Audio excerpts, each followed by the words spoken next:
Hello my dear students.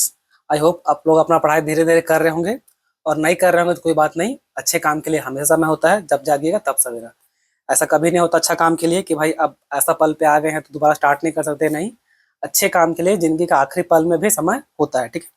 तो चलिए हम लोग स्टार्ट करते हैं। इसी के साथ हम लोग आज क्या करेंगे, second chapter Indian economics and development का, जिसका नाम क्या है, इंडियन इकोनॉमी 1950 से 1990 तक। ठीक है।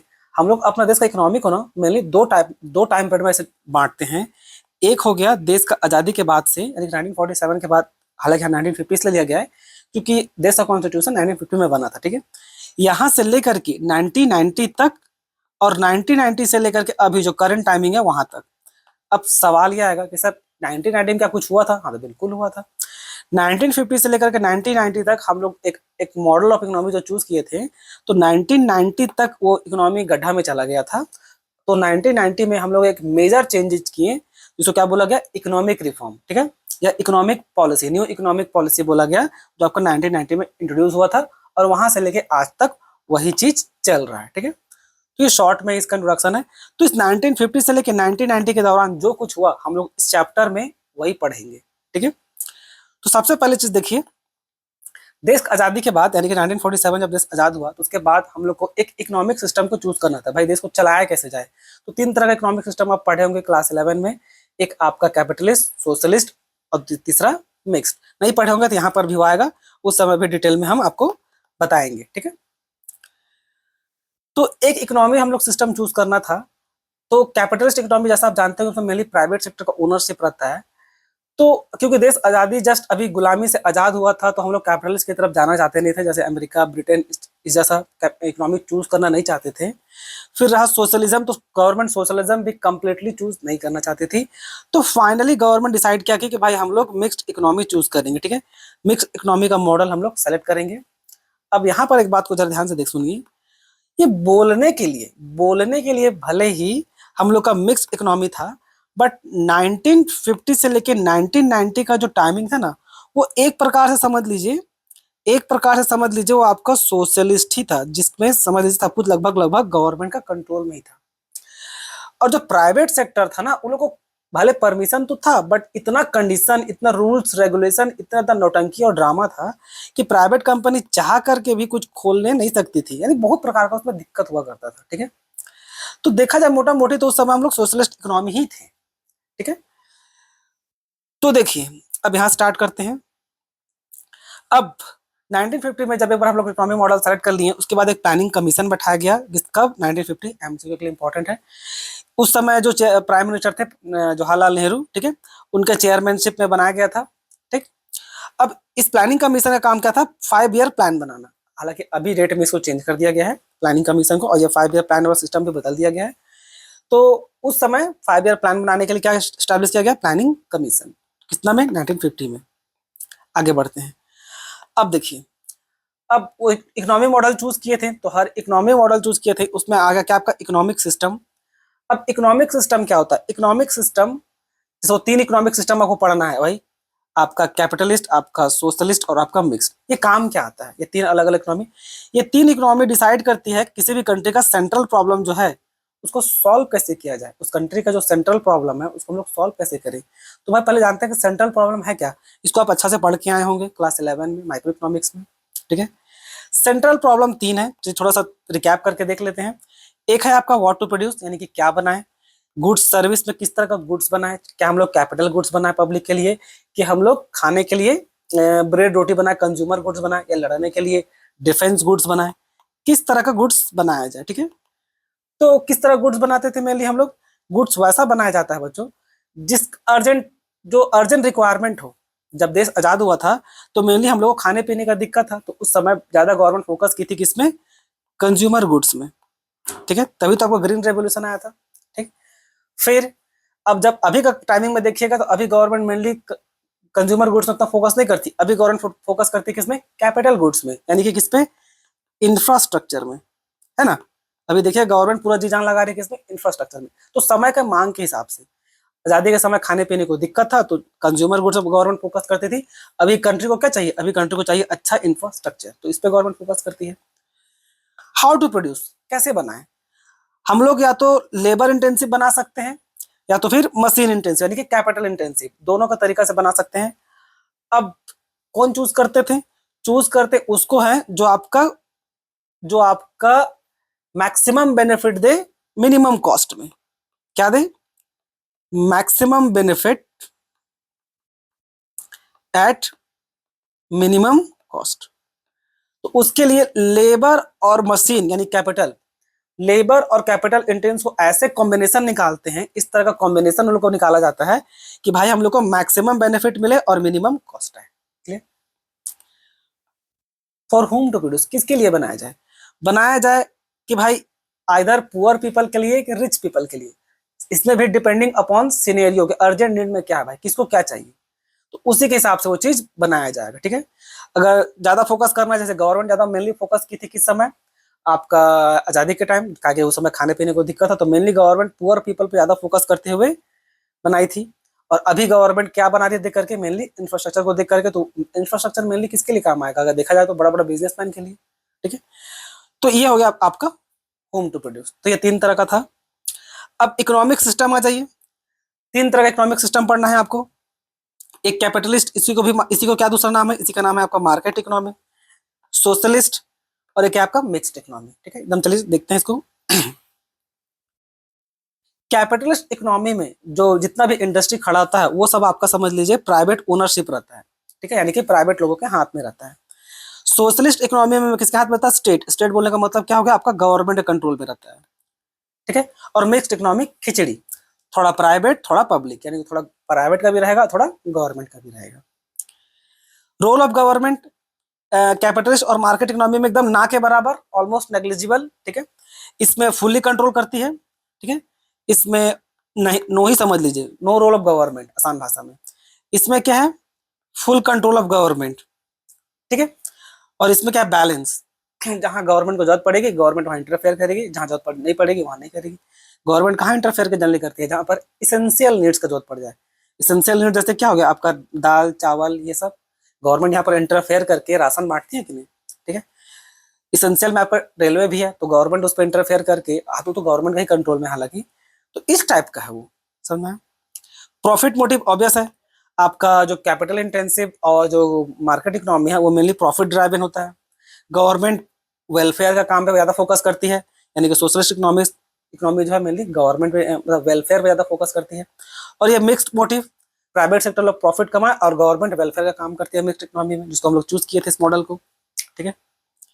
फिर प्राइस मैकेनिज्म, कोई भी चीज का डिमांड या डिसाइड कैसे होगा प्राइस, यहाँ पर कैसे होता है? मार्केट ड्रिवन, यानी कि इसको क्या बोलते हैं? मार्केट ड्रिवन को इसी को बोला जाता है कि आपका प्राइस मैकेनिज्म। प्राइस मैकेनिज्म जहां पर कंज्यूमर का डिमांड और सप्लाई खुद ही हर चीज का क्या प्रोडक्शन होगा क्या नहीं होगा वो डिसाइड करती है खुद से। यहाँ पर गवर्नमेंट डिसाइड करती है क्या प्रोड्यूस करे क्या ना करे। मिक्स्ड इकोनॉमी में क्या है? थोड़ा प्राइवेट सेक्टर डिसाइड करती है, थोड़ा गवर्नमेंट, दोनों मिलजुल करके काम करती है। क्लियर? कंपटीशन ऑब्वियस है। मार्केट इकोनॉमी में या कैपिटलिस्ट इकोनॉमी में बहुत हाई कंपटीशन रहेगा, क्योंकि बहुत सारा बिजनेस है तो हाई बेस कंपटीशन रहेगा। अब गवर्नमेंट का है तो कोई कंपटीशन नहीं होगा। ठीक है? और इसमें मॉडरेट कंपटीशन। एग्जांपल में देख लीजिए, इसमें यूएसए, आपका यूके, ये सब। इसमें पहले यूएसएसआर हुआ करता था, आज का डेट में क्या कहलाता है? आज का डेट में रसिया है। ठीक है? ये सब पहले हुआ करता था, अभी नहीं है कोई भी। और मिक्स्ड इकोनॉमी में तो अपना इंडिया है। अब पढ़ने में लगता होगा बच्चों की ये बेटर है, पढ़ने में लगता होगा क्या कि mixed economy is far better than capitalist और सोशलिस्ट, क्योंकि पढ़ाया ऐसा जाता है बच्चा लोग को कि भाई कैपिटलिस्ट इकोनॉमी में फुल्ली रहेगा प्राइवेट सेक्टर लोग के हाथ में, तो ये लोग वर्कर का खून पिएगा इस टाइप का। सोशलिस्ट इकोनॉमी में छोड़ दीजिएगा तो गवर्नमेंट करप्शन कर लेगी, इसलिए क्या है? मिक्स्ड बेस्ट है मिक्स्ड इकोनॉमी, थोड़ा सा प्राइवेट थोड़ा सा गवर्नमेंट का। बट हम अपना पॉइंट ऑफ व्यू बता रहे हैं, मेरे हिसाब से ये बेस्ट नहीं है, ये बकवास है। अगर ये अच्छा होता तो हम लोग तो उसको 1950 में ही चूज किए थे ना, तो उस समय से आज तक तो हम लोग को भाई बहुत ऊपर चले जाना चाहिए था। बट क्या ऐसा है? नहीं।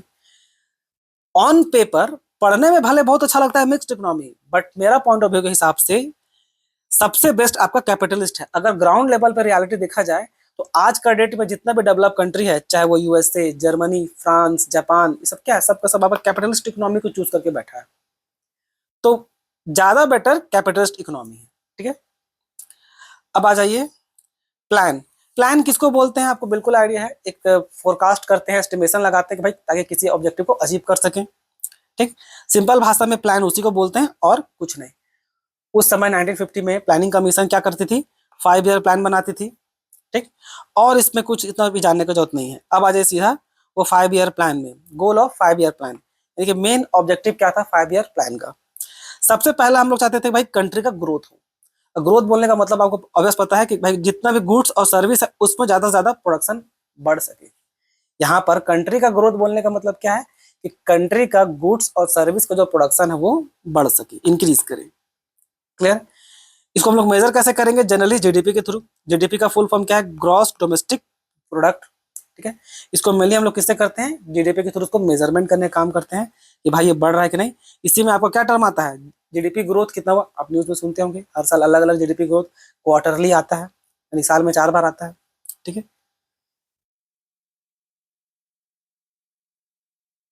आगे बढ़िए। तो ग्रोथ था, उसके बाद मॉडर्नाइजेशन, यानी कि टेक्नोलॉजिकल प्रोग्रेस हम लोग में कितना हुआ, करना था। ठीक है, पहले क्या था, हम लोग ट्रेडिशनल टेक्नोलॉजी को इस्तेमाल करते थे, अब उसको रिप्लेस करके हम लोग को मॉडर्न टेक्नोलॉजी में स्विच करना था। ठीक है, तो उसके लिए गवर्नमेंट क्या की, हम, और आपको ये भी पता होगा कि हम लोग का इकोनॉमी मेनली एग्रीकल्चर बेस पे था। ठीक है, हम लोग मेनली खेती किसानी पे निर्भर करते थे।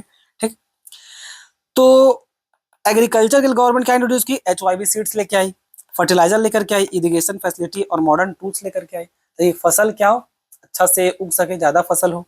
ठीक है, और एक चीज और करना था उसमें क्या कि वोमेन सबको भी कुछ राइट्स मिले, और जो भी सोसाइटी का उस समय जो भी इशू था वो सब भी हटे, जैसे कि आपका कास्ट सिस्टम, हालांकि वो आज तक नहीं हटा, कास्ट सिस्टम फिर भी बहुत कम हो गया, कास्टिज्म आज ही फिर भी बहुत कम हो गया है।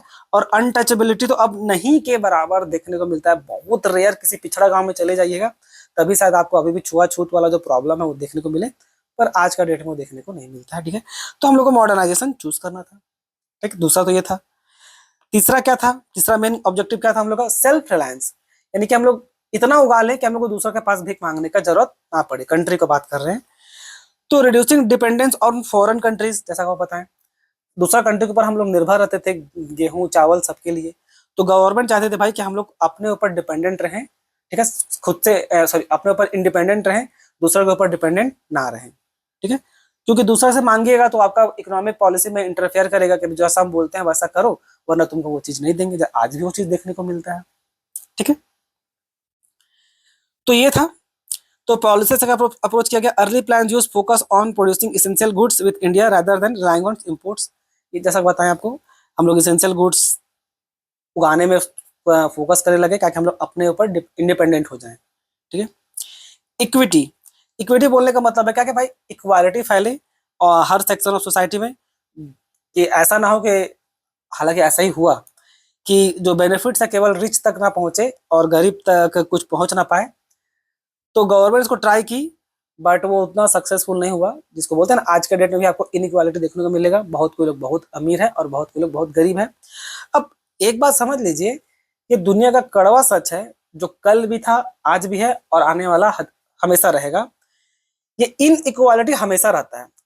देखिए, चाहते हम भी हैं, हम भी चाहते हैं भाई कि हम लोग सबके पास इक्वालिटी हो। ठीक है, कोई गरीब ना हो, सबके पास पैसा हो, पर ऐसा नहीं होता है बच्चों। रियलिटी आपका डिजायर से कभी मैच नहीं करेगा। आप भले ख्वाहिश रख लीजिए, जैसे हम भी रख लेते हैं, अरे हम भी, कोई नहीं चाहता है ना कि मारपीट हो, खून खराबा हो, लेकिन बॉर्डर है कि नहीं, देश का बॉर्डर है कि नहीं, सोल्जर है कि नहीं, वो लोग लड़ रहे हैं कि नहीं, खून खराबा हो रहा है कि नहीं, आउटसाइड छोड़िए, अपना देश का इनसाइड में भी हो रहा है कि नहीं। तो आप रियलिटी कुछ भी रखिए, बट मतलब आप अपना एक्सपेक्टेशन, अपना उम्मीद भले रखिए कि भाई ऐसा नहीं हो, बट रियलिटी जो है उसको हम लोग को एक्सेप्ट करना पड़ता है। अब रियलिटी से जो आंख बंद करता है ना, इट्स काइंड ऑफ स्टुपिडिटी।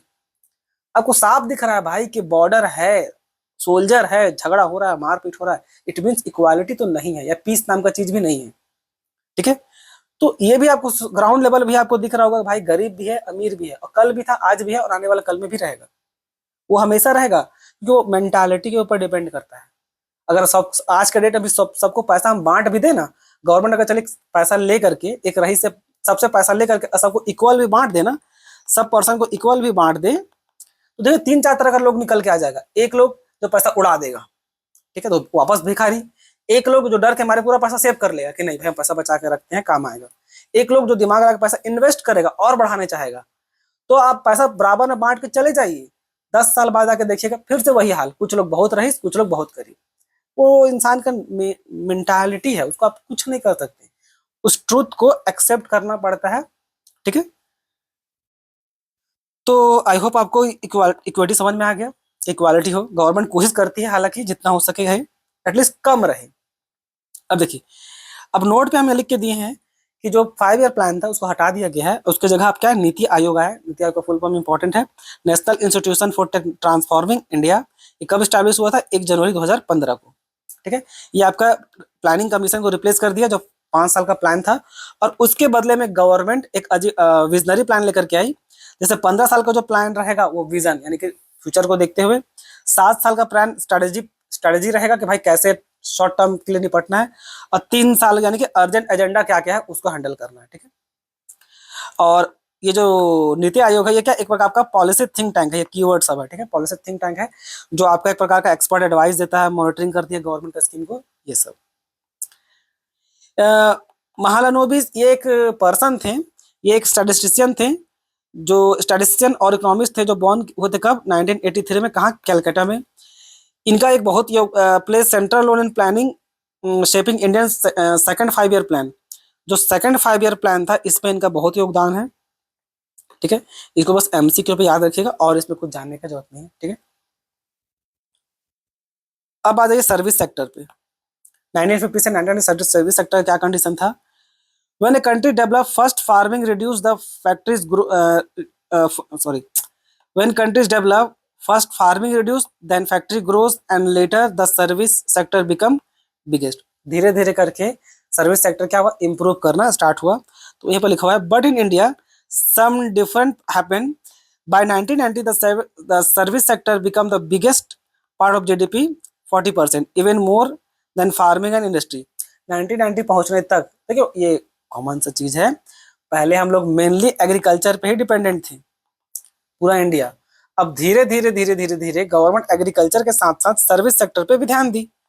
ठीक है, तो सर्विस सेक्टर काफी जंप किया, हम लोग का 40% जैसा जंप किया, जो करना ही था, क्योंकि जो चीज ऑलरेडी है और जो चीज एकदम नया आएगा तो थोड़ा सा जंप तो करेगा ही ना, और आज के डेट में वो काफी डोमिनेंट भी है। तो इसमें इतना ही काफी है। ठीक है, कि सर्विस सेक्टर काफी इंप्रूव हुआ था और इसमें कुछ जानने का जरूरत नहीं है। यहाँ से आपको जरूरत पड़ेगा एग्रीकल्चर से एग्जाम पर्पज के लिए। एग्रीकल्चर क्या होता है बिल्कुल आपको पता ही होगा। एग्रीकल्चर में क्या है, बिफोर इंडिपेंडेंस आजादी से पहले क्या था? जमींदारी सिस्टम था, जागीरदार था। ये जब पढ़े होंगे आपको फर्स्ट चैप्टर में पढ़ाए थे, 3 तरह का लैंड सेटलमेंट सिस्टम। ठीक है, जमींदारी, रोतवारी और मालवारी करके अलग अलग सिस्टम पढ़ाए थे। ठीक है, इन लोग काम क्या था भाई? किसान लोग से टैक्स लेकर के ब्रिटिश गवर्नमेंट को दे देने का काम था, और फार्मर का जो खेत था उसमें लोग काम करता नहीं था, बहुत कोई पास अपना खेत भी नहीं था। तो उसके बाद क्या, लैंड रिफॉर्म किया गया आफ्टर इंडिपेंडेंस, आजादी के बाद 1950 बाद से लैंड रिफॉर्म किया गया, जिसमें एबोलिशन किया गया इंटरमीडिएरीज को, जो बिचौलिया जिसको बोलते हैं ना, उन सबको हटाया गया। जैसे कि क्या, गवर्नमेंट हटा दी, जो जमींदारी सिस्टम था वो लोग हटा दी, और डायरेक्ट किसान को ही रियल ओनर बना दी खेत का। इसमें मूवी भी बहुत सारा बना हुआ है।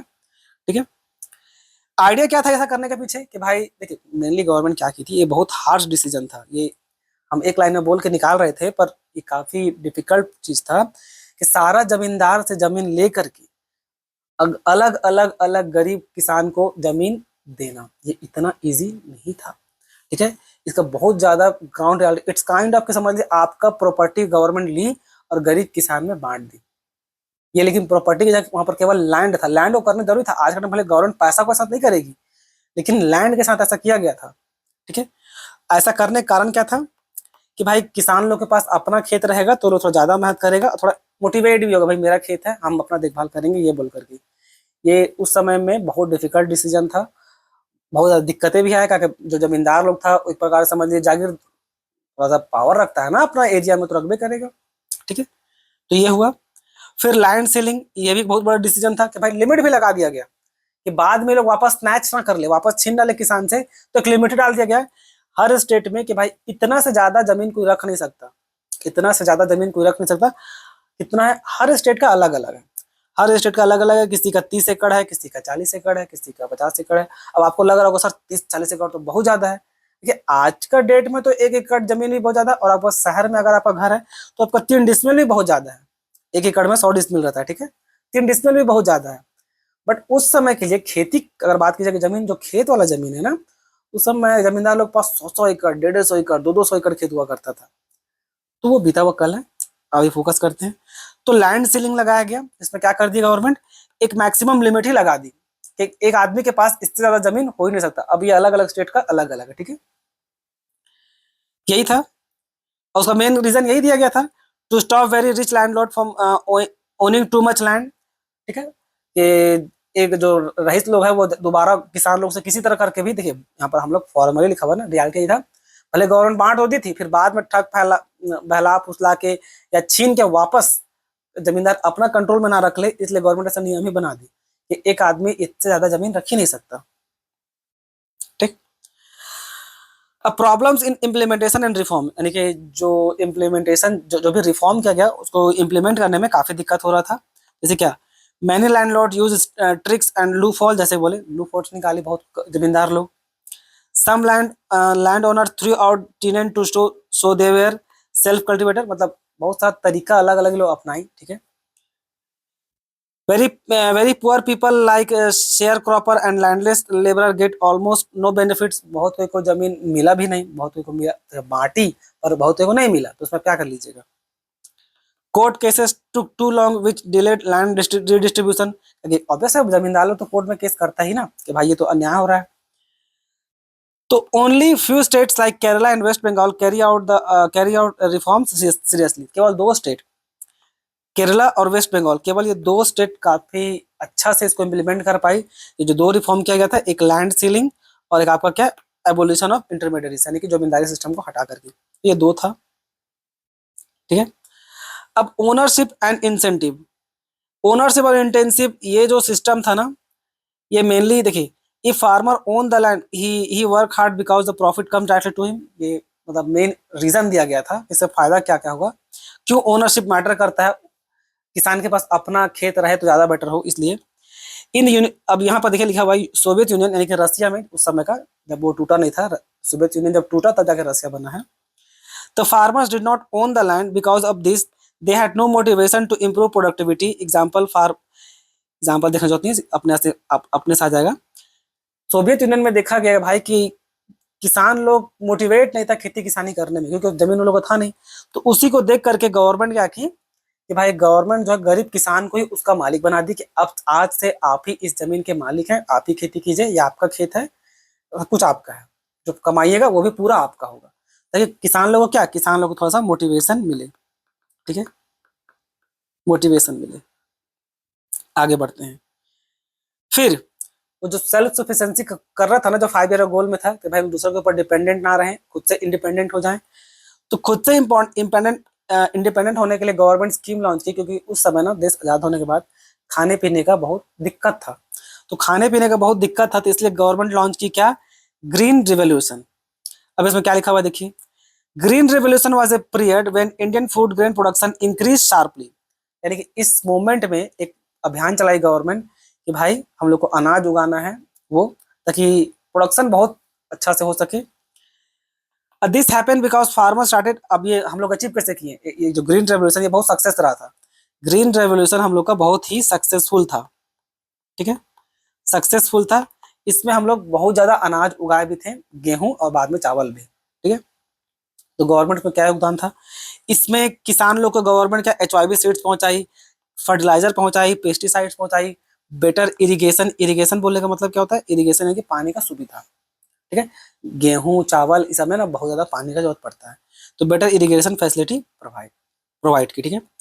तब मेजर HYV क्रॉप कौन कौन था, व्हीट और बाद में राइस, ठीक है, व्हीट यानी कि गेहूं और राइस मतलब चावल, ठीक है। अब first phase of green revolution, नहीं जो फर्स्ट फेज था ग्रीन रेवोल्यूशन का 1960 से 1970 था। मोस्टली हेल्प रिचर स्टेट, खासकर जो ऐसा ऐसा जमीन स्टेट जहां पर चावल ज्यादा सा सक्सेस हुआ और गरीब रईस किसान लोग ज्यादा फायदा पहुंचा, वो क्या क्या था, पंजाब, आंध्र प्रदेश एंड तमिलनाडु। एक सेकंड रुकिए, पानी पी लीजिए।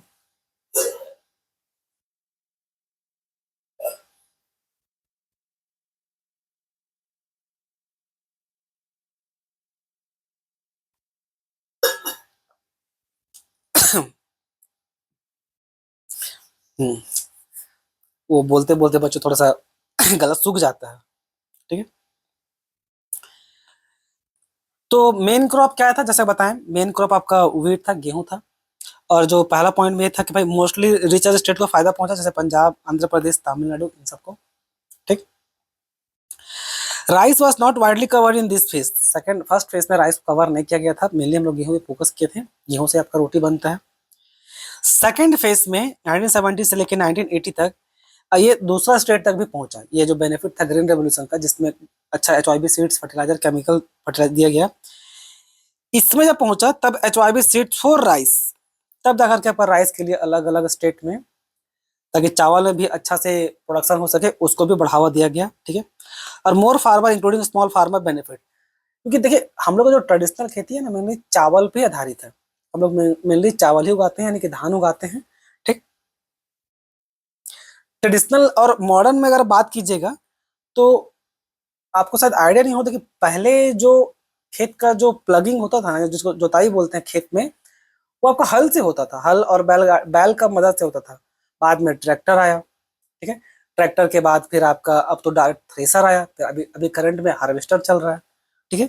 जबकि जिसके थोड़ा फैमिली बैकग्राउंड खेती किसानी से होगा, उनको तो ज्यादा अच्छा से आइडिया होगा। ठीक है। अब ग्रीन रेवोल्यूशन का फायदा क्या हुआ, देखिए पहला फायदा क्या हुआ, सेल्फ सफिशिएंट इन फूड ग्रेन। हम लोग दो मेन चीज जो इंडियन पब्लिक कंज्यूम करती है, एक रोटी और दूसरा चावल, उसमें हम लोग सक्षम थे। गेहूं से रोटी बन जाएगा, और चावल तो अलग अलग है ही। और इससे क्या हुआ, क्योंकि सप्लाई बहुत ज्यादा हुआ, तो क्या हुआ, खाना सस्ता भी पड़ा। ठीक है। जिसके जो गेहूं यानी कि चावल का और गेहूं का जो रेट है उसमें गिरावट आया, सप्लाई बहुत ज्यादा, मानी कि प्रोडक्शन बहुत हुआ तो सप्लाई भी बहुत बढ़ा होगा। ठीक। फार्मर का इनकम भी बढ़ा, ज्यादा जो सरप्लस प्रोडक्शन था, सरप्लस प्रोडक्शन को बेच करके किसान लोग पैसा भी कमाया। तो ये तीन मोटा मोटा बेनिफिट हम लोग को ग्रीन रेवोल्यूशन से हुआ था। ठीक। अब गवर्नमेंट इसमें क्या रिस्क ली, क्या सपोर्ट की। ठीक है। हालांकि हम मेरा से थोड़ा उल्टा हो गया, इसको पहले होना चाहिए था और बाद में बेनिफिट को देखते। ठीक है, कोई बात नहीं, बात ही पड़ेगा। गवर्नमेंट का क्या क्या सपोर्ट था भाई। सबसे पहला गवर्नमेंट काम की क्या की, गवर्नमेंट HYB यानी कि हाई यील्डिंग वैरायटी सीड्स पहुंचाई, किसका किसका, व्हीट का और राइस का। ठीक है। सो अब ये जो खास का जो क्रॉप है ना, ये क्रॉप को बहुत ज्यादा पानी का जरूरत पड़ता है। ठीक है। जैसे आलू उलू उगाइएगा ना, आलू या सब्जी उगाइएगा, तो उन सब में पानी का उतना जरूरत नहीं पड़ता है। लेकिन ये जो गेहूं और चावल उगाइएगा ना, तो ये बहुत ज्यादा पानी मांगता है। इसलिए देखिएगा, फसल मेनली स्टार्ट होता है सावन के बाद, सावन के बाद होता है चावल का खेती। ठीक है। अब यहाँ देखिए, to help farmer government provide क्या क्या, सस्ता लोन प्रोवाइड की। मतलब लोन एकदम लो, जिसका rate of interest almost negligible था, अब तो गवर्नमेंट फ्री में भी देती है। ठीक है, इंटरेस्ट फ्री भी देती है। और किसान क्रेडिट योजना भी लॉन्च करके बैठी हुई है। अलग अलग फर्टिलाइजर, फर्टिलाइजर सब फर्टिलाइजर और क्या बोलते हैं, पेस्टिसाइड, फर्टिलाइजर और पेस्टिसाइड सब्सिडाइज रेट में दी। सब्सिडाइज रेट में देने का मतलब क्या है, सब्सिडी में दी। मार्केट में खरीदने जाएगा कितना रेट है, 200 में, गवर्नमेंट की दाम दे रही है 300 में। ठीक है, ये आज भी मिलता है, ये आज भी मिलता है। ठीक है।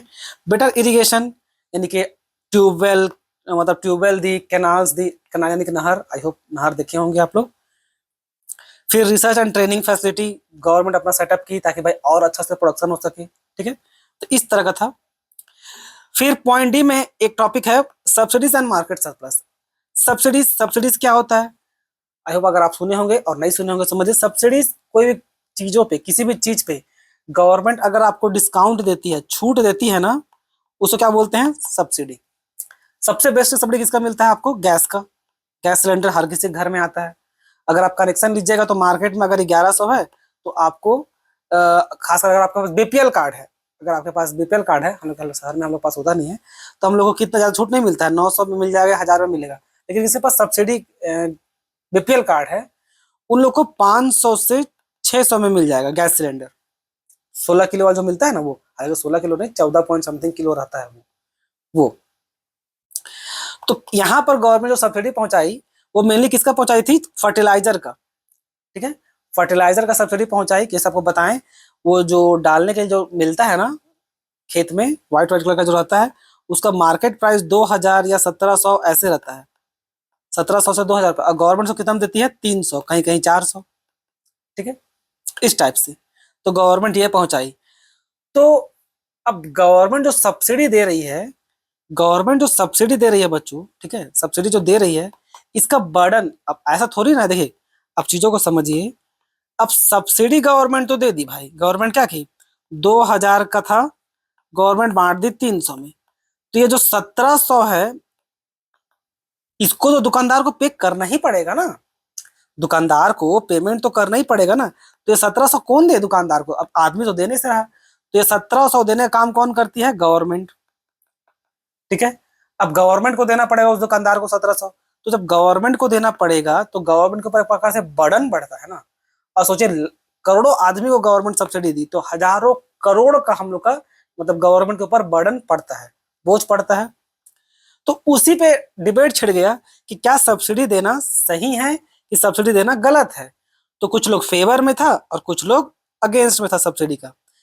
अब फेवर में था उन लोगों का क्या कहना था, सुनिए।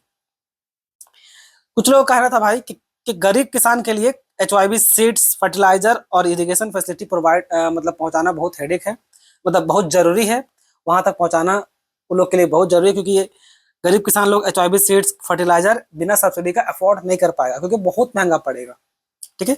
तो इसलिए कुछ कहना था गरीब किसान तक तो पहुंचाना जरूरी है। अब दूसरा क्या है, बिना केमिकल और फर्टिलाइजर का, और बिना फर्टिलाइजर और केमिकल पेस्टिसाइड्स का बहुत रिस्की है फार्मिंग भी। खेती में एक बार, अब देखिए ऐसा भी नहीं होता बच्चों कि खेती आप धान मान लीजिए धान उगाएं, एक बार जाके खाली दवा छिड़क दिए उससे काम नहीं चलता है। एक बार, दो बार, तीन बार, कभी कभी चार चार बार, जैसा इन्वायरमेंट हो, ह्यूमिडिटी हो गया तो चावल को कीड़ा लोग खा जाएगा, ठीक है, अलग अलग फसल को बर्बाद कर देता है। तो बहुत ध्यान रखना पड़ता है, ठीक है। तो अगर सब्सिडी रेट में अगर वो केमिकल पेस्टिसाइड्स नहीं मिले तो फसल बर्बाद हो जाएगा, डिस्ट्रॉय हो जाएगा पूरी तरह से। और आज का डेट में तो बिल्कुल रिक्वायरमेंट पड़ता है, ठीक है। तो इसलिए जो कीड़ा मकोड़ा लोग फसल को बर्बाद ना कर दे, इसलिए केमिकल फर्टिलाइजर डालना जरूरी है। इसलिए खेती खराब ना हो जाए, इसलिए सब्सिडी देना जरूरी है। If subsidies are remove, rich farmer will manage. जो रिच फार्मर लोग है वो तो चलिए महंगाई में भी अफोर्ड कर लेगा सब्सिडी को, लेकिन पुअर लोग क्या करेगा, अफोर्ड नहीं कर पाएगा। तो अल्टीमेटली जो ऊपर से नीचे तक जो प्लान किए भाई, जमींदारी सिस्टम को डिस्ट्रॉय करके गरीब किसान लोग को बांटे, लैंड लिमिट लगाए, किसके लिए था ये सब बेनिफिट, सब पुअर के लिए तो था, पुअर फार्मर के लिए। अब सब्सिडी नहीं दीजिएगा तो फिर क्या फायदा होगा, सब बर्बाद हो जाएगा। तो गवर्नमेंट लास्ट में सब्सिडी दी। तो वही बोला गया कि भाई सब्सिडी रिमूव नहीं किया जाए, बट कोशिश किया जाए कि भाई जो गरीब किसान लोग हैं उन लोग को हर हाल में पहुंचे। उन लोग का मेन कहना था कि देखिए सब्सिडी हटाइए मत, भले रईस लोग को ना दीजिए, अब कोई मैकेनिज्म निकाल के रईस किसान को मत दीजिए, लेकिन कोशिश कीजिए कि पुअर किसान को जरूर मिले। ये उन लोग का कहना था मेनली, ठीक है। फिर अगेंस्ट में जो कहने वाला था वो लोग को सुनिए, वो लोग का क्या कहना था। Once a technology like HYB seeds become common and successful, subsidies are no longer needed and should be reduced. अब कुछ लोगों का कहना था भाई कि एक बार अगर टेक्नोलॉजी अगर से कॉमन हो जाए या ये हो जाएगा तो धीरे धीरे करके उसको हटा दीजिएगा, मतलब उसको हम लोग हटा देंगे। तो इसलिए लोग पूरी तरह से भी अगेंस्ट में ऐसा नहीं था, पर मेन अगेंस्ट में होने के कारण ना ये दो पॉइंट था। दो पॉइंट क्या था, एक पॉइंट ये था कि रिच फार्मर लोग को ही वो बेनिफिट जा रहा था, पुअर फार्मर लोग को बेनिफिट नहीं जा पा रहा था। सब्सिडी मिलने के बाद भी सब्सिडी का जो बेनिफिट है मेनली रिच फार्मर लोग उठा रहा था, पुअर फार्मर लोग नहीं उठा पा रहा था। और दूसरा जो सबसे बड़ा हेडेक था क्या, वो क्या था, सब्सिडी का जो कॉस्ट था उसका बर्डन किसे पड़ता था, गवर्नमेंट पे। क्योंकि भाई सब्सिडी के लिए अब दुकानदार को बता, दुकानदार को जो पेमेंट करना है, तो अल्टीमेटली वो बजट में दिखता था कि भाई बजट में एक अलग से प्रोविजन निकाला था कि इतना पैसा सब्सिडी में बांटा जाएगा। अब वो पैसा अगर सब्सिडी में ना बढ़ता तो आपका नया स्कूल खुल सकता था, हॉस्पिटल खुल सकता था, अलग अलग कोई भी चीज खुलता। तो कहाँ चल जाता था वो, आपका आसान भाषा में लोन चुकाने में चल जाता सब्सिडी। एक प्रकार से उधार लेके आए हैं तो लोन न समझे डेट, गवर्नमेंट का कर्जा चुकाने में निकल जा रहा था वो पैसा। तो मेन ये था, ठीक है। अब बताइए मार्केट सरप्लस क्या होता है। Market surplus means the part of crop that farmer sell in market after keeping some for family consumption, ठीक है। सिंपल सा मतलब है, मान लीजिए एक किसान 1000 किलो चावल उगाई, उसमें से वो अपना भाई निकाल ली कि भाई साल भर में मान लीजिए वो निकाली कि हम 100 केजी चावल खाएंगे, तो बाकी 900 केजी क्या करती थी वो सेल करती थी, ठीक है। उसे क्या बोला जाता था आपको, मार्केट सरप्लस। जितना उगाई और अपना खाने के लिए निकाल ली, उसके बाद जितना बचा वो सब क्या बोलेंगे, मार्केट सरप्लस। तो ये 900 क्या है, मार्केट सरप्लस है। ठीक, ये क्यों चाहिए था? Why it matters if farmer produce more and sell more, food become easily available and price stay stable. अगर ज्यादा मार्केट सरप्लस होगा तो मार्केट में ज्यादा फूड ग्रेन भी रहेगा, ज्यादा फूड रहेगा, ज्यादा सप्लाई रहेगा, तो क्या होगा? प्राइस अपना स्टेबल में रहेगा। ठीक है, farmer earn farmer earn more income.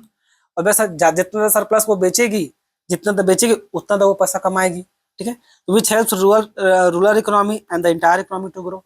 ये आज भी होता है, किसान लोग मेहनत करके चावल उगाता है और जाके मंडी में बेच देता है गवर्नमेंट ऑफ इंडिया को, फूड कॉर्पोरेशन ऑफ इंडिया को। ठीक है, अब आ जाइए इंडस्ट्रीज एंड ट्रेड में।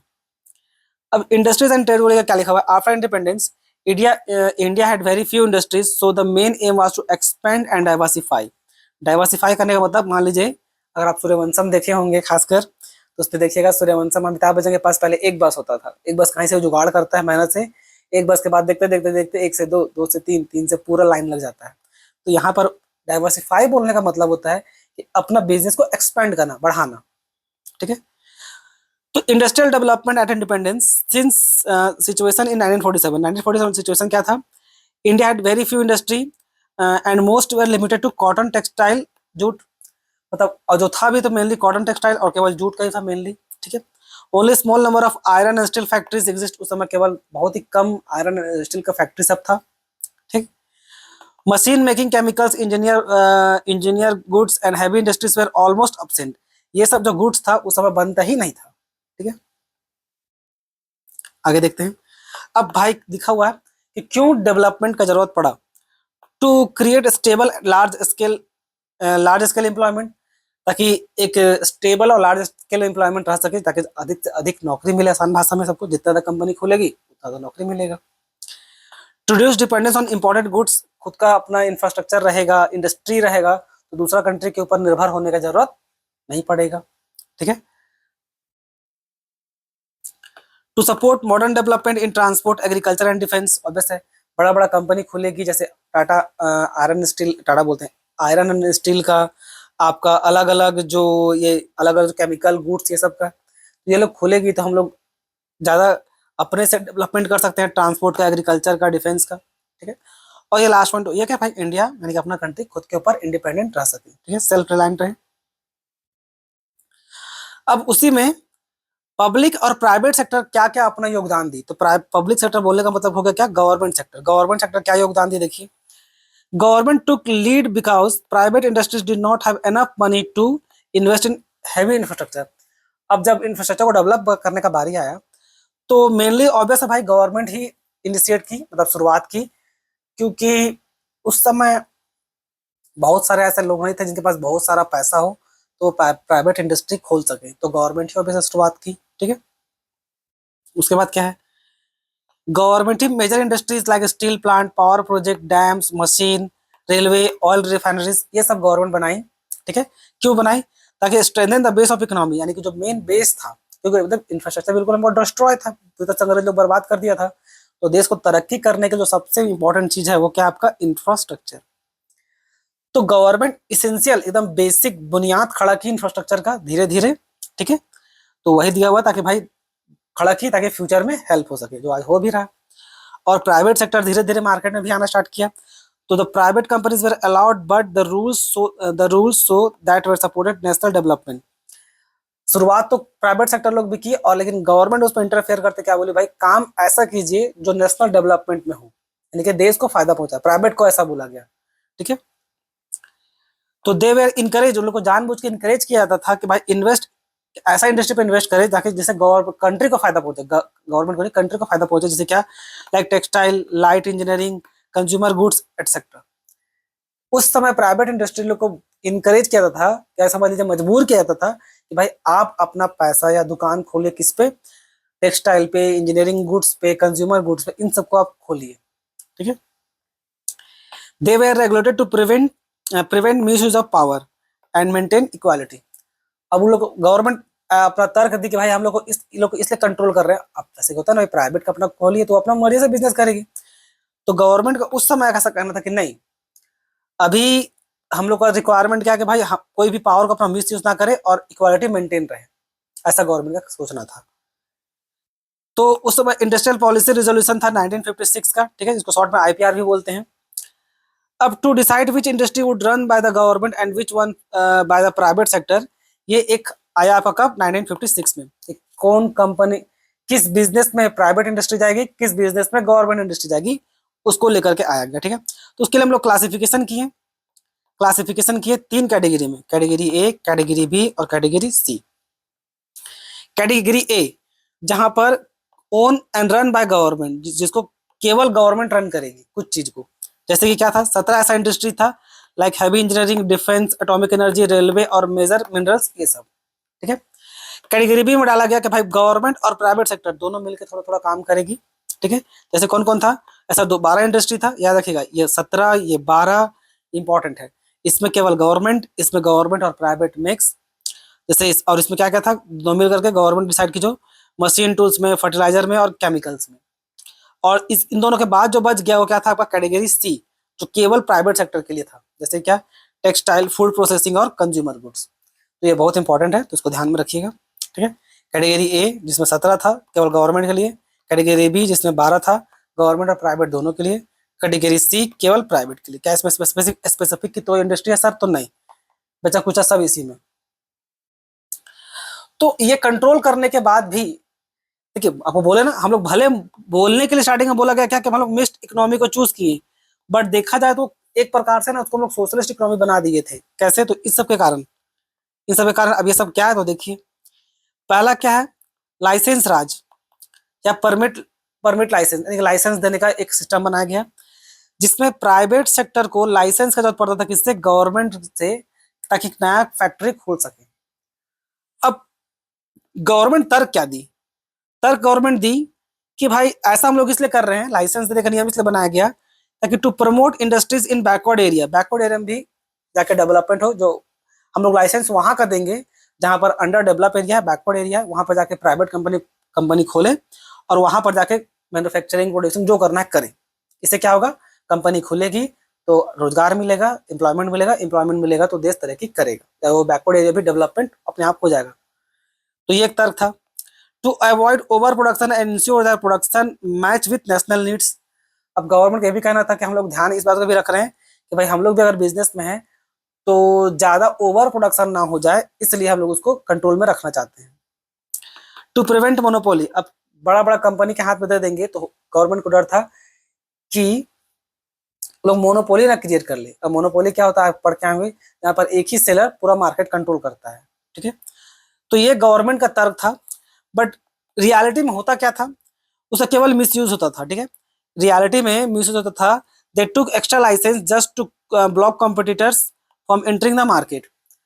केवल मतलब कुछ कुछ लोग जिसके पास मोटा पैसा था वो लोग एक्स्ट्रा लाइसेंस लेके रख लेता था ताकि कंपटीशन आने ही ना दे, ठीक है। फिर inefficiency, company spend more time in getting licence. देखिए उस समय लाइसेंस पाना बहुत हेडेक का काम था, तो वो लोग परेशान रहता था लाइसेंस लेने में ही। तो क्या होता था, इफिशियंसी पे ध्यान दे नहीं पाता था अपना, ठीक है। फिर स्लो ग्रोथ, ओवर रेगुलेशन में industry slow, outdated and less competitive. अब देखिए कंपटीशन नहीं रहेगा तो गवर्नमेंट कंपनी क्यों मेहनत करने जाएगी। अब मान लीजिए एक स्टील का कंपनी गवर्नमेंट का है और एक प्राइवेट का है, तो प्राइवेट अगर तरक्की करेगी तब ना इसको देख करके मोटिवेशन आएगा, प्राइवेट को देख करके आपका गवर्नमेंट कंपनी को।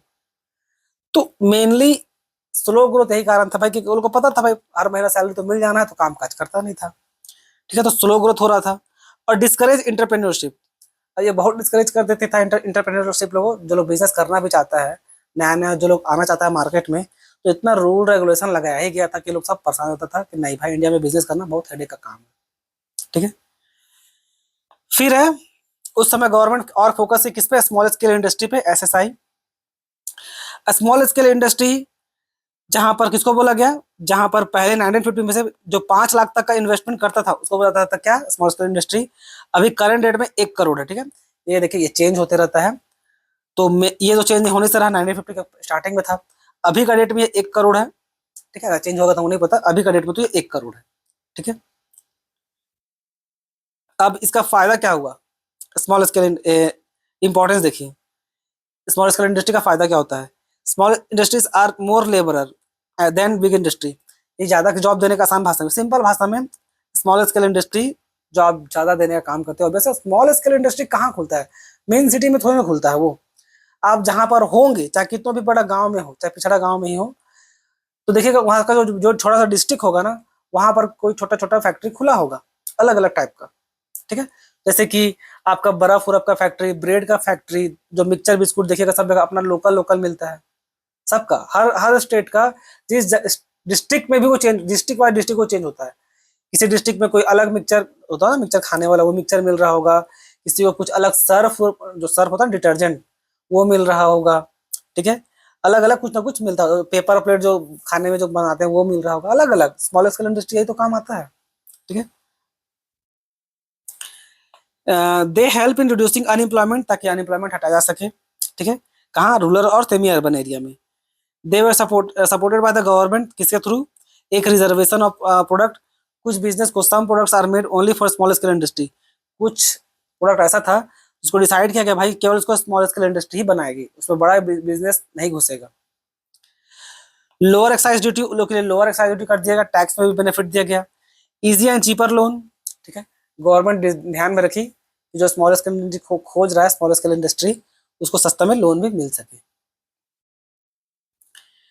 Trade policy and import substitution. Trade policy import substitution में क्या था, import substitution means producing in India what we use to import from other countries. Simple सा मतलब है ट्रेड इम्पोर्ट सब्स्टिट्यूशन।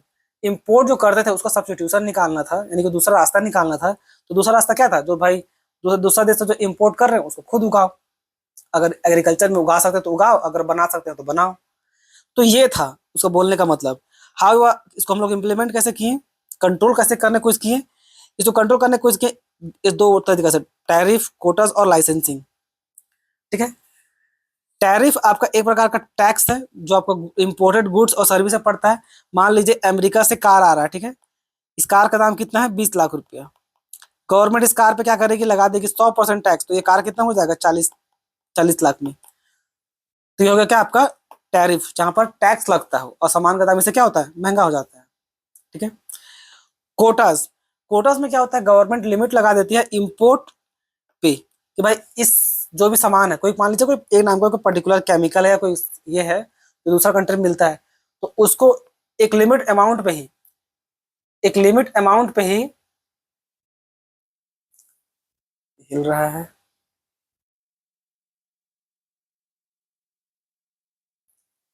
एक लिमिट अमाउंट पे ही ना उसको इंपोर्ट करना है। ठीक है, जैसे गवर्नमेंट फिक्स कर दी कि जो भी ए नाम का गुड्स है, इसको बाहर से आप केवल 100 kg ही इंपोर्ट कर सकते हैं। एक सेकेंड, थोड़ा सा ना हिलना बंद हो गया। ठीक है, और लाइसेंसिंग क्या था, कुछ को इंपोर्ट करे, importer importer needs permission to bring goods from abroad, और इंपोर्ट करने के लिए बाद में गवर्नमेंट लाइसेंस जारी करने वाला सिस्टम भी लागू कर दी। ठीक है, why import substitution was adopted, क्यों किया गया था, मेनली ऐसा करने का कारण क्या था। तो देखिए जैसा आपको बता दिए कि मेनली क्या अपने पर इंडिपेंडेंट हो सके। देखिए क्या लिखा हुआ है, to protect Indian industry. Indian industry को प्रोटेक्ट करने के लिए गवर्नमेंट ये सब रूल रखी कि भाई विदेश से सब कुछ आ जाएगा तो इंडियन इंडस्ट्री क्या बेचेगा। ठीक है, to save foreign exchange by reducing imports. अब दूसरा कंट्री से अगर मान लीजिए सामान इंडिया में आता है, जब उसका पेमेंट होगा दूसरा कंट्री को, ठीक है, तो जिसके पास पैसा है वो लोग क्या करेगा, डॉलर में, इंडियन रुपीज को डॉलर में कन्वर्ट करा करके इंडिया से डॉलर क्या करेगा, अमेरिका भेज देगा। तो जितना ज्यादा इंपोर्ट होगा उतना ज्यादा पेमेंट तो करना पड़ेगा ना, और पेमेंट तो डॉलर पे होगा ना। तो जितना ज्यादा डॉलर होगा सब क्या होगा, दूसरे कंट्री को देना पड़ेगा, जिससे फॉरेन एक्सचेंज क्या होगा, धीरे धीरे नीचे गिरेगा।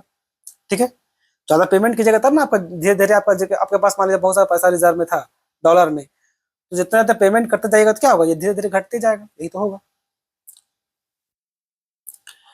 To encourage the growth of local industry, इससे गवर्नमेंट लोकल इंडस्ट्री को इनकरेज भी करना चाहती थी।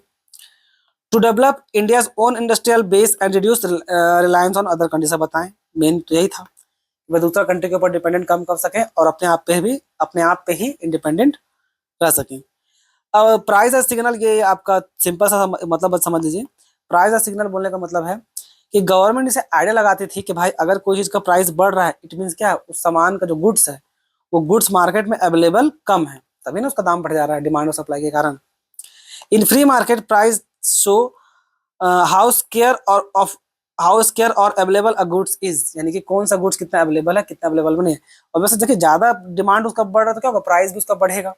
ठीक है, तो प्राइस एज सिग्नल बोलने का मतलब क्या होता था, गवर्नमेंट को एक सूचना पहुंचाता था भाई कि मार्केट में इस सामान का कमी है, इसको इंपोर्ट करा लीजिए। ठीक है, तो ये लिखा हुआ if water is scarce it price rises telling the people use less and produce to supply more. ठीक है, अब हालांकि यहाँ वाटर का एग्जांपल आ गया, मान लीजिए कोई भी यहाँ राइस ही है। ठीक है, तो राइस का दाम अगर बढ़े जाता, तो राइस का दाम बढ़ रहा है तो वो क्या होगा, इसका मतलब क्या, दाम बढ़ रहा है तो इसका मतलब क्या कि वो उसका जो क्वांटिटी है वो घट रहा है, यानी कि सप्लाई घट रहा है। तो गवर्नमेंट क्या करेगी, बोलेगी भाई थोड़ा सा ध्यान में रखे, जितना हो सके बचाने की कोशिश करेगी, और दूसरा सप्लाई को बढ़ाने की कोशिश करेगी। ठीक है, इफेक्ट ऑफ सब्सिडीज, सब्सिडीज का क्या इफेक्ट हुआ था, when when goods like water electricity are subsidise price stay low even if they are scarce. जब सब लोग सब्सिडी दी, गवर्नमेंट जब देना स्टार्ट की, तो क्या था कि भाई वो एक स्टेबल प्राइस में रहना स्टार्ट हो गया। ठीक है, ये काम का चीज नहीं रहने दीजिए, तो जनरल नॉलेज की तरह आपका overall impact on industrial development 1950 से 1990। अब यहाँ से क्या है कि अब ओवरऑल देखेंगे भाई कि 1950 से लेकर 1990 तक आखिर क्या हुआ था। तो पहला अचीवमेंट क्या था, हम लोग डाइवर्सिफिकेशन किए थे बिजनेस में। ठीक है, पहले कॉटन और जूट में मेनली थे, कॉटन टेक्सटाइल और जूट में, ये सब में थे, कॉटन जूट में। बाद में धीरे धीरे और भी इंडस्ट्री आया, जैसे स्टील, केमिकल, इंजीनियरिंग गुड्स, ये सब। हम लोग का जीडीपी का शेयर धीरे धीरे बढ़ना स्टार्ट किया। 13% था 1950 से 1951 तक, और 24% हो गया 1990 तक, 13 से सीधा 24। ठीक है, एक अच्छा ग्रोथ रेट के साथ चले, हर हर बार 6% पर ईयर, यानी कि इसका जीडीपी ग्रोथ है ये, cross domestic product growth 6% per year. Indigenous development, indigenous development बोलने का मतलब क्या होगा, protection from foreign competition, help India build its own electronic automobile and machine making industry.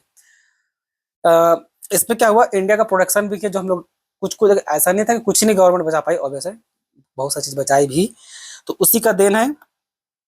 बाद में इंडिया के पास अपना इलेक्ट्रॉनिक का, ऑटोमोबाइल सबका इंडस्ट्री रहा। अब कुछ कुछ क्रिटिसिज्म किया गया पब्लिक सेक्टर को, अननेसेसरी गवर्नमेंट कंट्रोल, भाई प्राइवेट सेक्टर में हम लोग अननेसेसरी गवर्नमेंट कंट्रोल कर दिए थे, बहुत ज्यादा हैवी लॉसेस हुआ, और रोल भी क्लियर नहीं था कि भाई कौन क्या काम करेगा, भाई बना तो दिए थे पर फिर भी उतना क्लैरिटी के साथ नहीं था। ठीक है, तो वही लिखा हुआ है। फिर क्रिटिसिज्म ऑफ प्रोटेक्टिज्म, अब प्रोटेक्ट करने के चक्कर में हुआ क्या, लो क्वालिटी प्रोडक्ट। अब हम लोग जो प्रोटेक्शन दिए थे इंडस्ट्री सबको, उससे उल्टा हो गया कि जो क्वालिटी, जो प्रोडक्ट जो बन के आने लगा ना, उसमें क्वालिटी गिरने लगा। क्यों, क्योंकि कंपटीशन नहीं था, जैसे वो बताएं, एक प्राइवेट कंपनी रहेगा और एक गवर्नमेंट कंपनी रहेगी, तो गवर्नमेंट कंपनी क्यों मेहनत करने जाएगी, उसको टाइम पे सैलरी मिल ही जाएगा। तो क्वालिटी खराब करती थी, काम पे ध्यान भी नहीं देती थी, और प्राइवेट सेक्टर ध्यान देता है। जब प्राइवेट सेक्टर पे कंट्रोल कर दीजिएगा तो कंपटीशन कहाँ से आएगा। ठीक है,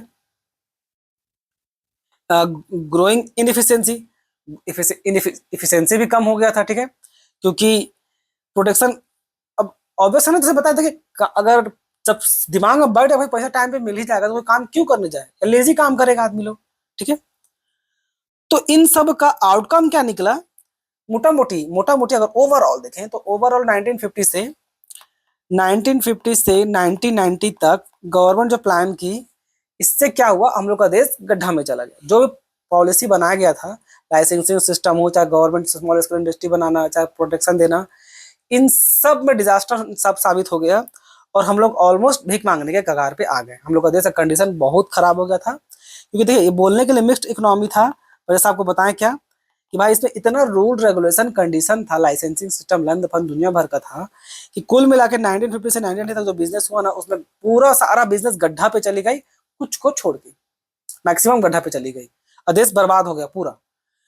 तो उसको ठीक करने के लिए 1991 में एक न्यू इकोनॉमिक पॉलिसी रिफॉर्म लाया गया। ठीक है, जिसको आप डिटेल में चैप्टर नंबर 3 में पढ़िएगा, समझ में आया?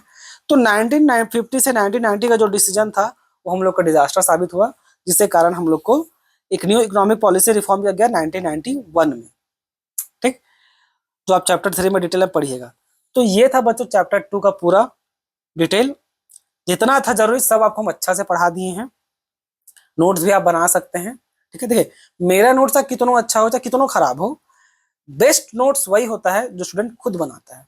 खुद से बनाइए, वो आप उससे बेटर नोट्स कुछ नहीं हो सकता। चाहे कितनों अच्छा, चाहे दुनिया का सबसे अच्छा टीचर भी बना देगा ना, तो सबसे अच्छा नोट्स वो नहीं कहलाएगा। सबसे अच्छा नोट्स वही होगा जो स्टूडेंट खुद बनाए। ठीक है, उसके लिए। तो इसमें इतना ही बच्चों, धन्यवाद।